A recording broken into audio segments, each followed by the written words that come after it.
Hello, I'm Rob. Thank you for joining today's webinar. It's part 3 of our Excel Like a Pro training series. This is the advanced session. Across the past 2 months, we've covered the basic and intermediate topics in Excel. In this, our final session on Excel, we'll cover some of the advanced topics. A friendly reminder to make sure you've watched parts 1 and 2 of our Excel Like a Pro series, because naturally, today's session builds upon them. And you can look for those earlier sessions on YouTube, and we'll post this one there as well. Okay, let's get started. Here's our roadmap for today. We'll start out with more on functions and formulas, including naming cells and cell ranges, statistical functions, lookup and reference functions, and text functions. And then it's on to documenting and auditing, and we'll finish up with using templates, how to build them, and how to create and manage them. But first, let's start with where we left off in our intermediate session with more on functions and formulas. And first up is naming cells and cell ranges. So, what does it mean to name a cell? And why would we do it? Well, typically, when we talk about or reference a particular cell, we do so by its coordinates, A21, G12, R3, etc. This is the language of Excel. And when we write formulas using cell coordinates and ranges, we are speaking Excel's language. And as we all know, that can be cumbersome because cell G12 has a greater meaning to you and me than the worksheet coordinate G12. To us, it means team sales, right? But when we're creating formulas in this worksheet or in other worksheets or workbooks, it's simply an insignificant and fairly arbitrary G12 that we would write in those formulas. And it's also probably a temporary G12 because G12 could easily become G13 or G14 or G83 if and when we add new cells. So instead, let's make Excel learn our language, right? Let's give the cell G12 a name, like team sales, and make it easier on ourselves and anyone else with whom we may share the spreadsheet. Obviously, naming cells and cell ranges is another Excel organizational best practice. So before I show you how to name them, let's talk about that real quick. The benefits of naming cells and ranges are that they are easier to remember, and that reduces the likelihood of errors, and they use absolute references by default. So now let's look at how we do it. We're going to call this cell very simply team sales. So we could right-click on it, click Define Name, write in team sales, add a comment or two if we wanted to, and then click OK. Now, you'll notice something up here in the left near the formula bar. There's team sales. We could have named it here as well. Initially, that would have said G12. I could have double-clicked on it and changed it to team sales. So there's two really easy ways to define names. There's a third up here. I'm not going to show you that now because you've basically seen it. So you'll notice there's an underscore. There are some rules around naming cells. Let's quickly go through them. You're capped at 255 characters, no more than that. The names need to start with a letter, an underscore, or a backslash character. You can only use letters, numbers, underscores, or periods. No other characters are allowed. And then this one's a little bit of the tricky one that can get you into trouble if you don't know about it. Strings that are the same as a cell reference, for example, B1, or has any of the following single letters, capital C, lowercase c, capital R, lowercase r, those cannot be used as names.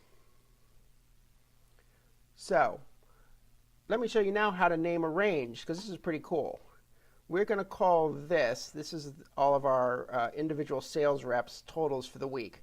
So we're going to highlight this entire range, and we'll name it up here. We'll just double click G2, and we'll call this rep sales. Okay, very easy. And here's where the power of naming is demonstrated. If we did a formula equal sum, sum, and then start typing in the name, and look, here it is, rep sales. It's added it to Excel's database. Click that, hit enter, you get the same total. You didn't have to do anything fancy. If you were going to gather a bunch of different weeks together, it'd be really, really easy. You wouldn't have to go back and forth from spreadsheet to spreadsheet, clicking on specific cells, or worse, trying to remember them as you built your spreadsheet over time. One last thing on naming cells: if you make a mistake, or you want to change things, or you change the way you talk about things in your company, you can go to Name Manager, and there they are. You can edit them, and you can add to them or delete them. And one last thing before we move on, I mentioned one of the benefits. You can see here, it's got the dollar signs. The ranges that you name are by default named as absolute references, which means if you move the cells, the name goes with it. Okay? Let's move on to our next topic. Now let's look at some function categories. As you've already seen, Excel is rich with functions.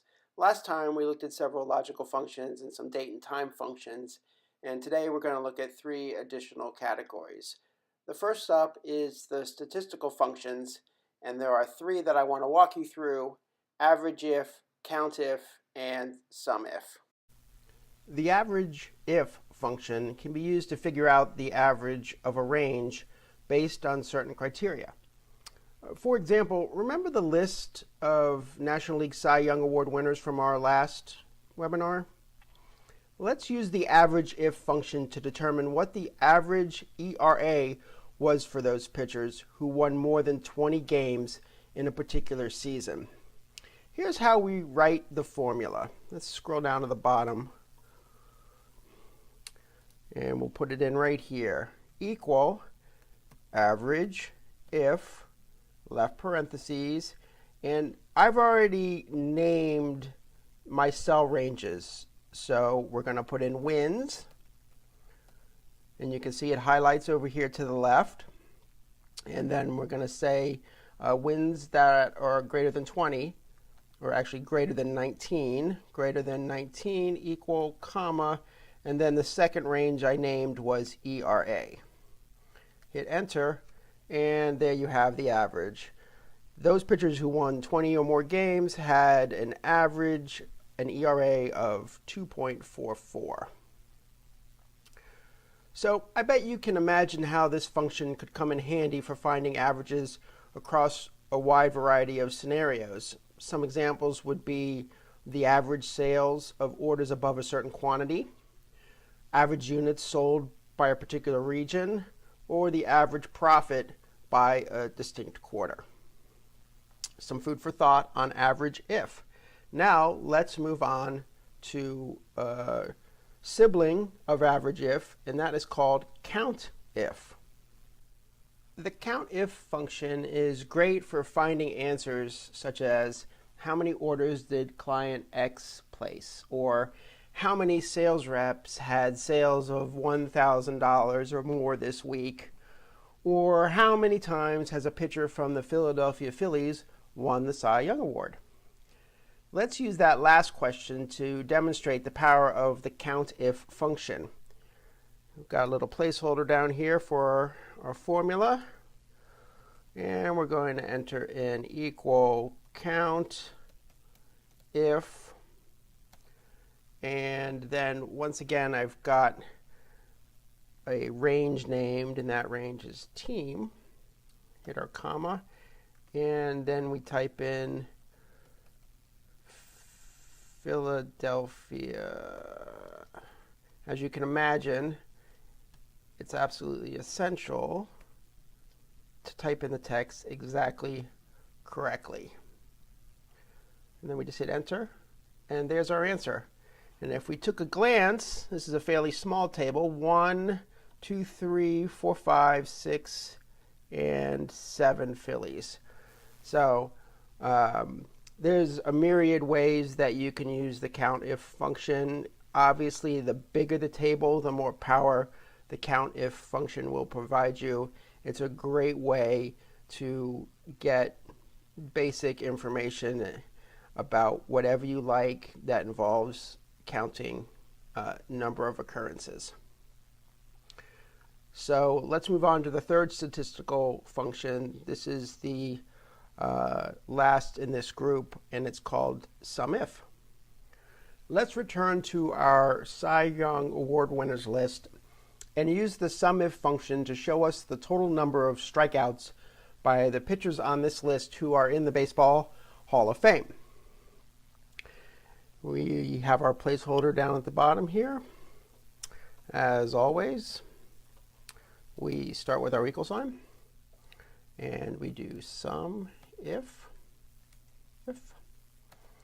And we've got a named range for Hall of Fame, comma, and we have the letter Y for anyone who has been inducted, and we want to see the number of strikeouts, and that range is called strikeouts. Double click. There's our answer. So SUMIF is a great way to do a number of real-world statistical analysis on the fly. For example, total commissions on sales above a certain price, or total bonuses due to reps who met a target goal, or total earnings in a particular quarter year over year.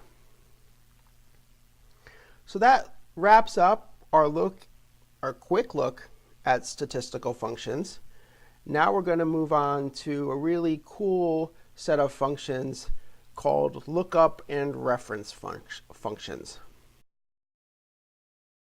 So the lookup and reference functions are designed to ease the finding and referencing of data, especially in large tables. We're going to start at the specific function called lookup, and to give you an overview of how it works, we're going to use this small spreadsheet. So to get your bearings, cells A1 and E3 relate to a variable interest rate that is paid on a bank account. For balances under 1,000, the interest rate is 3%. For balances between 1,000 and 10,000, the interest rate is 4%, etc., etc. Okay? Now, cell A6 shows the balance of a specific account, and then the lookup function is used here in B6. And what it does is look up the interest rate and applies it to the $45,000 balance. So note that the exact value, 45,000, isn't found in what is called the lookup vector, or B1 through E1, right? 45,000 isn't in here.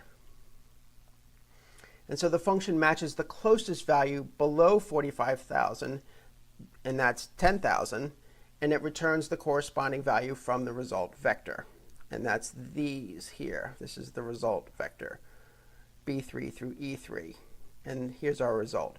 So the formula looks like this. You can see the reference A6. You can see the lookup vector of B1 through E3. And then you can see the results vector of B3 through E3. So that's the basic way the lookup function works. And I'm going to tell you something that's a little bit complicated, but try to stay with me. So you want to note that the vector form of the Excel lookup function can be used with any two arrays of data that have one-to-one matching values. For example, 2 columns of data, 2 rows of data, or even a column and a row would work, as long as the lookup vector is ordered alphabetically or numerically and the 2 data sets are the same length. So pay attention to these areas here. They work together and they are not they correspond in length. So now let's move on to two more lookup and reference functions, VLOOKUP and HLOOKUP. So when we're talking about these reference functions, VLOOKUP and HLOOKUP, often they're used to pull information into reports. So I'm going to use a report setup to demonstrate how to use these functions. So here we have a worksheet showing sales reps, their sales, some data about pricing and revenue, and the clients that they sold to. Here on the right, I've started setting up a report. Next to the sales rep, I've already done a data validation using a list as the criteria. I covered this in a previous session. And all the reps are available from this drop-down menu. Okay? So let's just pick a rep, and we're going to use the VLOOKUP function to find the price.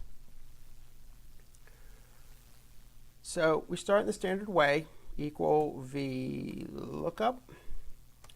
And now we're going to use our lookup value, which is actually whatever is in cell H2, comma. And now our table array, that's the entire table, not including the header row at the top.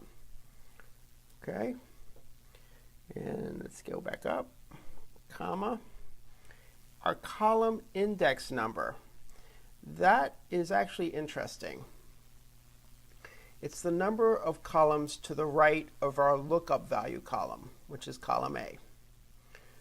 So we want to get the price, so we're going to count from left to right, 1, 2, 3, 4. It's the fourth column, so we enter 4, comma. And for the range lookup, for our purposes here, we're going to write false. True and false are the choices. We're going to write false and hit enter. All right, so you can see here, rep 16, the price is 83. If we look right here, you can see there's the 83. Now let's do a similar VLOOKUP for client. All you need to do is we will just copy and paste, and we're going to make some changes here because we need to continue to look at H2, and client is the fifth column. So we change that to 5, and client 16 goes with rep 16. So that's pretty simple.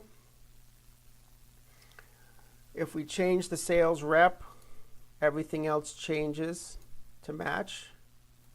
Pretty cool, right? So this is just a small table in a simple table with a very simple report. Imagine a huge table where answers are rows and rows apart and would take quite some time to hunt down. With VLOOKUP, however, that data becomes instantly accessible. One last thing, what exactly does the V stand for? Have you guessed it?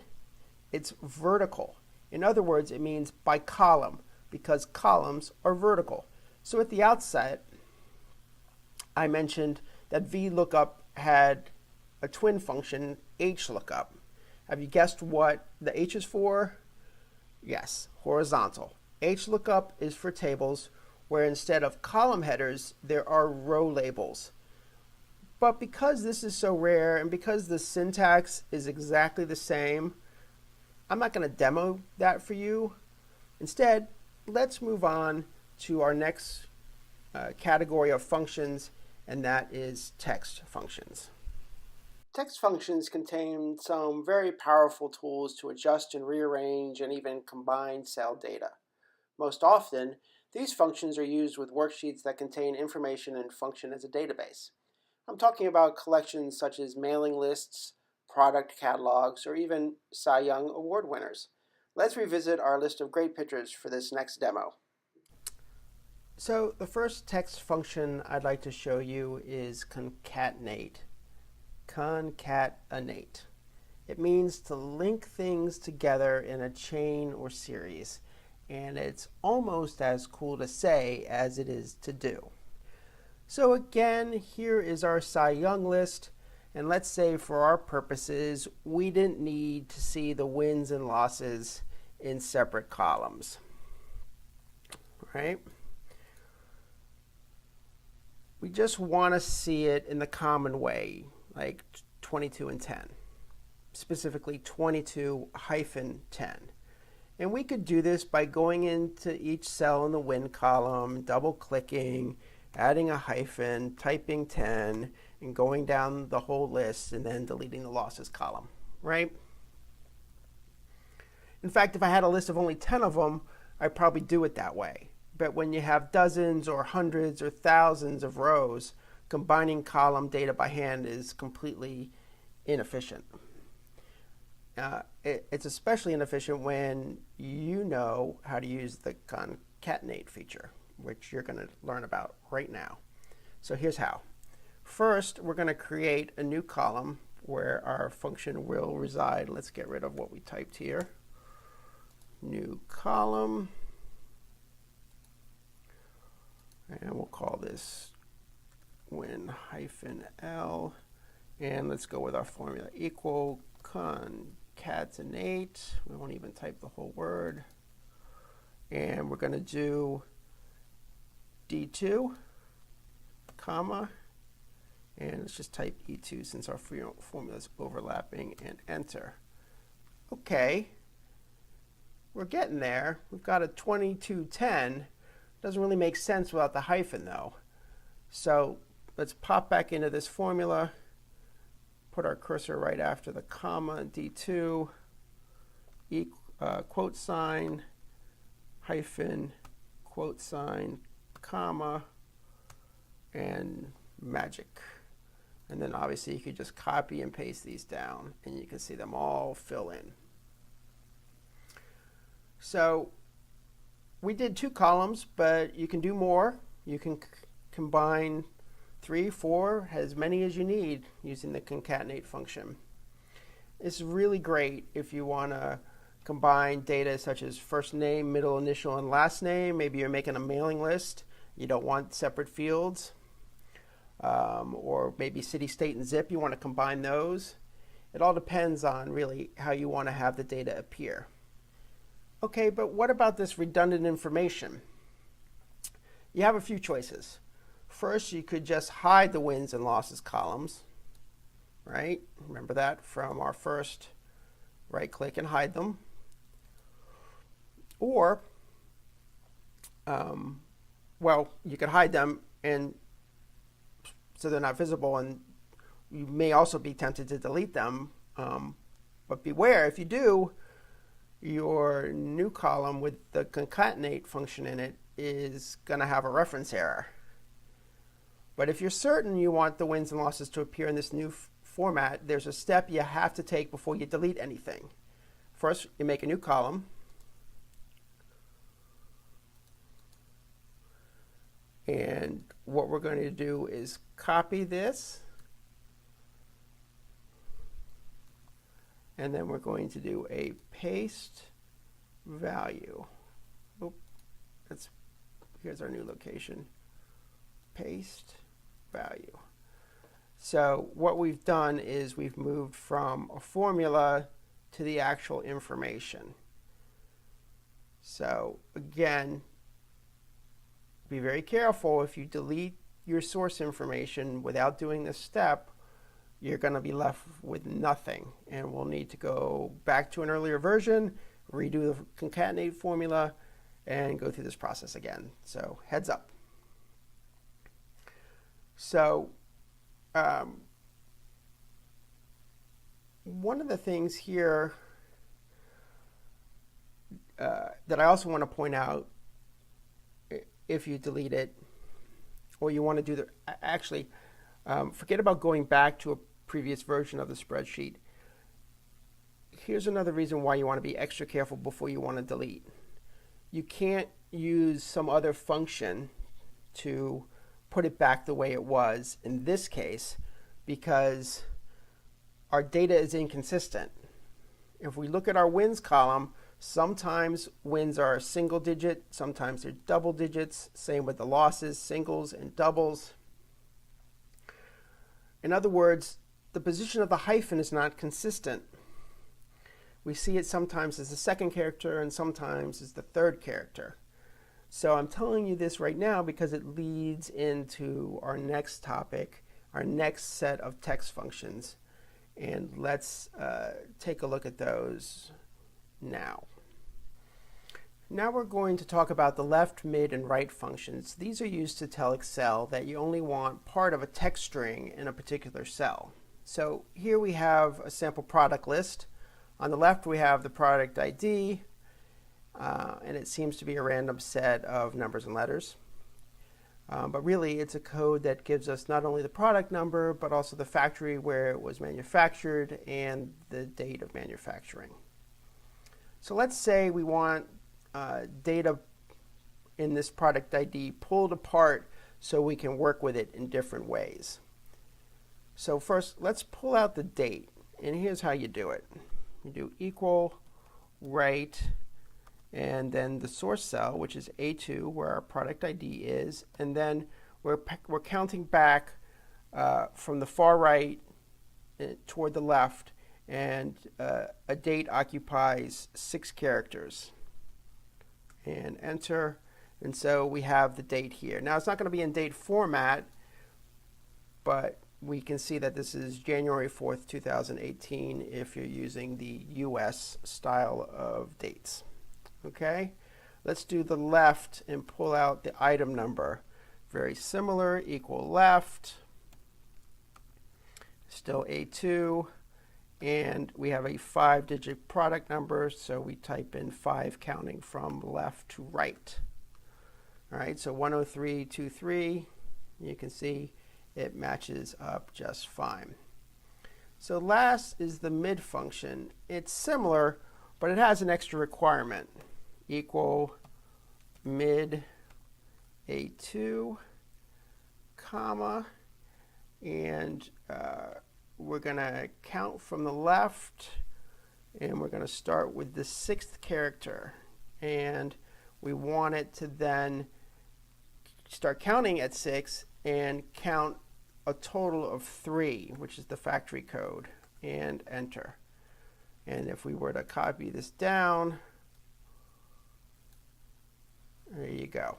It works a lot like concatenate, but with kind of a different utility, right?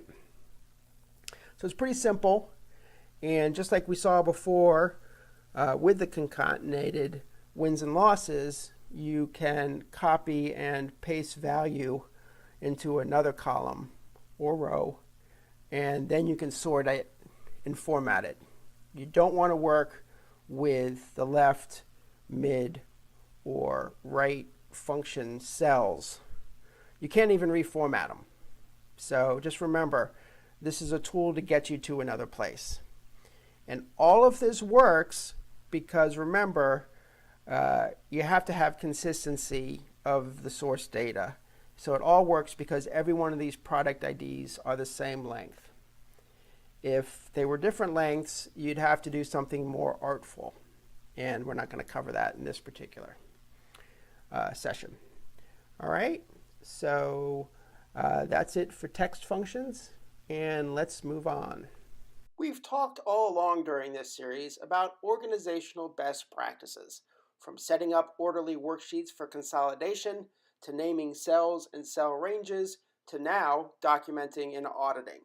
The concept we've been promoting boils down to one idea: make your Excel files easy to understand for both yourself and anyone else who may use it.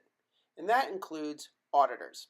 A clean, organized worksheet, more often than not, results in clear, error-free data, formulas, and functions. Our first topic in this section is commenting. The purpose of commenting is to add notes to yourself or especially for others. And they can include reminders, things that you still need to do, or formulas you need to adjust. They can include explanations of how a particular formula works or why a particular column is set up the way it is, and it can include, of course, suggestions, notes to other people for changes you'd like to see made. So let's add a comment. You'll find the New Comment button under the Review menu up at the top. Here's New Comment. First, click the cell you want to use for your comment.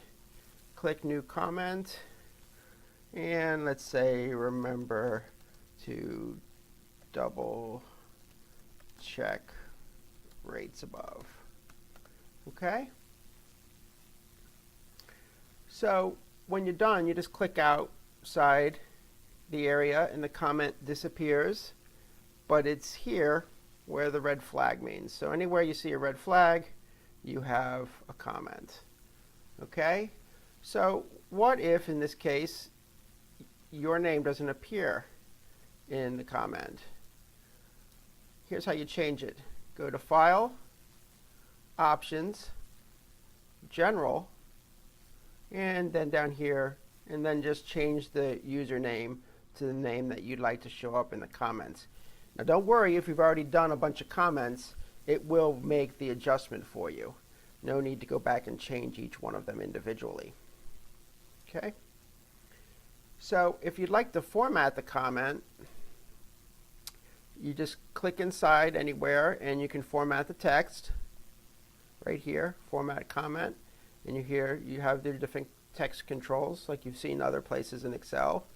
If you want to change the color of the box, the background color here, which is yellow, see how this cursor changes to the four arrows?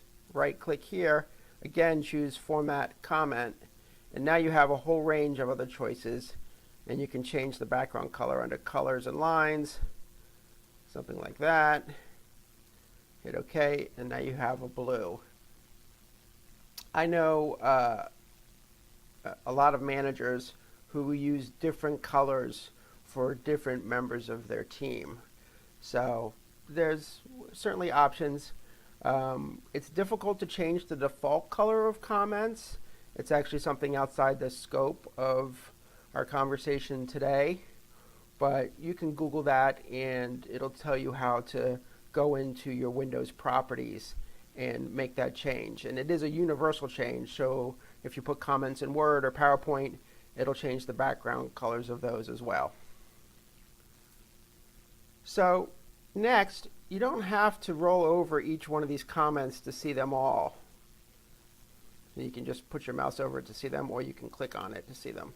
You just go up here to Show All Comments, and there are all the comments that are visible on this particular screen. Last, to delete a comment, click on the cell that hosts it, and then go up here and hit delete. Or you can do the 4 arrow again, click on it, and then press delete on your keyboard. One last thing, you saw maybe the handles. So if you've got a lot of comments or you want to minimize the space they occupy, you can do that and just drag, or you can obviously make it big and bulky if that's what you would like. So that's the basics of adding, formatting, and showing comments. Use them as you see fit. Next, let's talk about auditing. And what we really mean is formula auditing. This is an advanced way to check your work. We're all familiar with the yellow diamond symbol we get when a formula has an error. That's the live, in-the-moment way to make sure all is well with a formula. The other way is to click on the Formulas menu and look at the section called Formula Auditing, right up here. Here we have a number of helpful tools. The first is Trace Precedence. This will show where the formula looks for information. Make sure first that you have the formula selected. Let's choose this one. And then click Trace Precedence. And so we'll move our screen over here to the left, and you can see that it's pulling information from D2 and E2 and bringing it in to F2. Let me show you another spreadsheet that is even more dramatic in how it shows the trace auditing. Let's turn it on this spreadsheet. Check this out. pretty cool. It's pulling from up here, down, and from here, in. That's a really slick way to trace how a formula is working. Very cool. Now to hide the arrows, you just hit remove errors. Arrows. Let's go back to our other spreadsheet.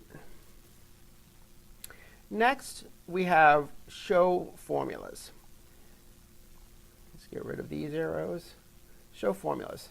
So what that does is it expands all of your columns, and it shows in a much easier way, in a much bigger way, all of your formulas.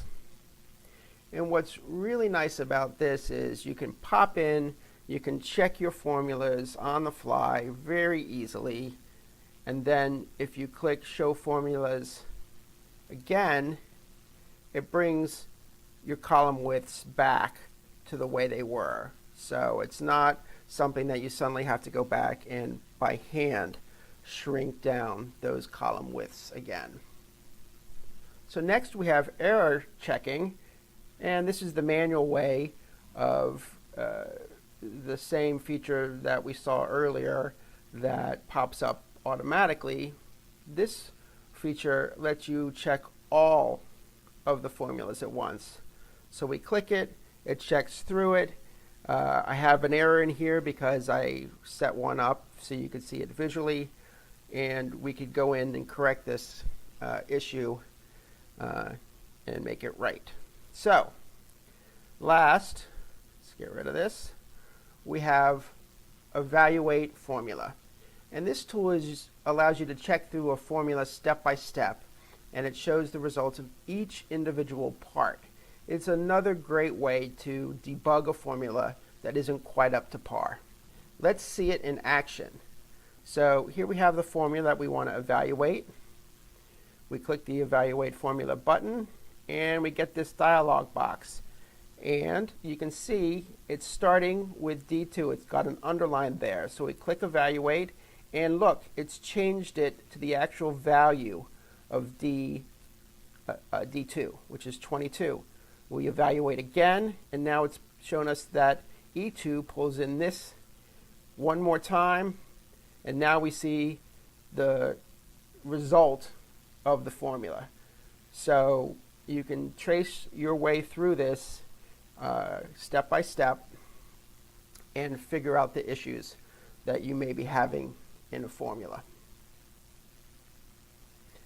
So that's a look at the set of formula auditing tools in Excel. The last thing I want to talk about in this section is protection. With protection, you're able to lock and prevent changes ranging from individual cells to groups of cells to worksheets to entire workbooks. You can also protect comments from being moved or the text edited. Let's start with the most common protection, the entire workbook. Obviously, this is used when a workbook contains confidential or sensitive information. For example, pre-release quarterly results, employee salary tables, staff member evaluations, to name a few. So here's how you password protect a workbook. This is the highest level of protection. It prevents the opening of an entire workbook. Click File, and then Info, and Protect Workbook. And then encrypt with a password. Enter in a password, and note the caution. You don't want to lose or forget the password. It can't be recovered. You probably want to use password management software to keep track of all your passwords, because you don't want to use the same password multiple times. We all know that. And remember that passwords are case sensitive. Click OK, type it again. I'm only using 4 characters. Obviously, you'll probably want to do something more secure than that. So once you click OK the second time, you'll see a very handy visual. It turns yellow. That means we're protected. To take the protection off, retrace your steps, just double click on the password one time, click OK, and now the yellow is gone and the workbook is unprotected. While we're here on the info page, let's look at some other levels of protection. The first is Protect Sheet. This allows for the workbook to be opened but individual worksheets to be protected as you see fit. So it's right here, protect current sheet. Let's see the options.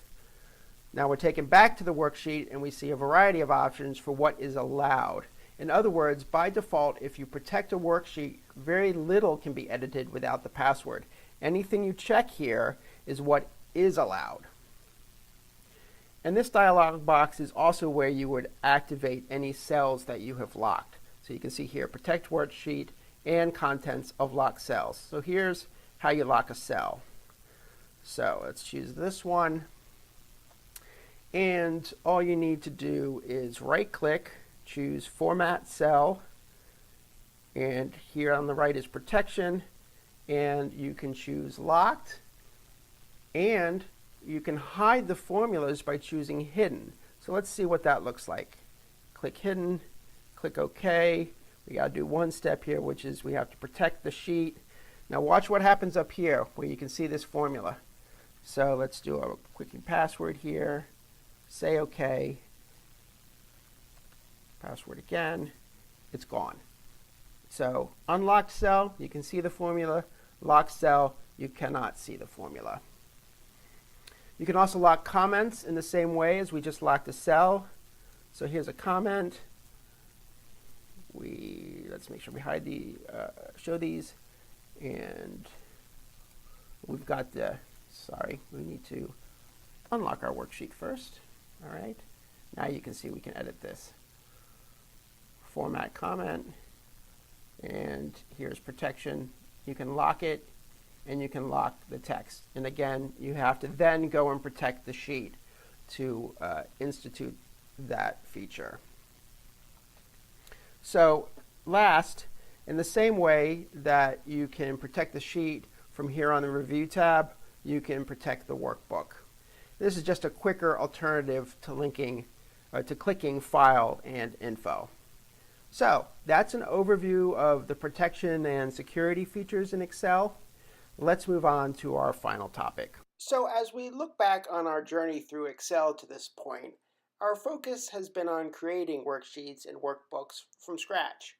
As we finish up, let's look at some of the templates provided by Excel and then walk through how to create your own. So during your course of working with Excel, you've probably, like I have, passed right by the collection of templates on your way to creating new workbooks. In fact, if you're a dedicated keyboard shortcut user and use Control-N to start new workbooks, you never even get to see the display of templates. Here's how to see them. Click File and New, and look at this collection. There are 25 built-in templates. Who knew? There are business-oriented templates such as Gantt project planners, process maps, a sales invoice template, just a wide variety. There's even personal things such as calendars, to-do lists, and more. So let's pop open one of these. Let's see. Let's try the loan amortization schedule. If you're thinking about buying a house or you already have a mortgage, this is a great tool. And maybe you would look on the internet to find something to do this, or maybe you would try to create something on your own. But look, there's already something in Excel. It has comments that explain how to use it. It's got the formulas built in, so you just need to change one thing and you have a brand new worksheet tool. And you can edit it and save it back as a template if you like. So let's go back in to the templates, because this is really just the tip of the iceberg. Up here at the top, it says search for online templates. Let's try lists. Don't even leave Excel. It just brings up a whole new category of all kinds of different lists. Such a rich collection without leaving Excel and risking the wild west of the internet. You don't want to download random Excel files that you find on the internet. They could have macros that can do damage to your computer. So trust me, stay within Excel. So even more important is over here to the right, we have a huge category of all kinds of different templates. This can be a really good time-saving source and a source of inspiration, saving you time, minutes, hours. So that kind of reminds me of a hidden benefit of templates. They can help you work through formula design. Take, for example, let's go back home here, and let's use this employee timesheet. So over here, you have some formulas, and it figures out regular time, it figures out overtime. So by using some of the tools that you've already learned about, we can see how this sheet is designed. What a great way to visually figure out formulas without Googling, without trying to figure out the specific syntax way of asking a question in Excel. So that's built-in templates. Now let's look at how you can turn your own well-designed worksheets into templates. So not only can you find and explore myriad templates, but you can also create your own in just a few clicks. All you need to do is, once again, File, do a Save As. You want to work your way to your location, and then Save As Type, and then choose Excel template. So really easy.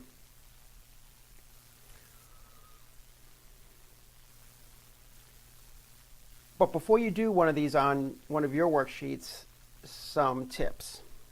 Let's click out of this.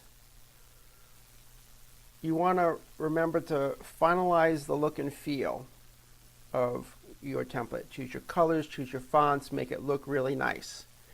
You want to use the review and auditing tools to make sure there aren't any errors. You want to remove any unnecessary data. Let's say you're going to send this loan worksheet onto a friend. Well, you don't want your financial information in there, so take it out.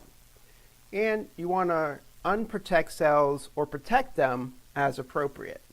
And last, you want to create comments, as they did here, to give others guidance. So there you have templates.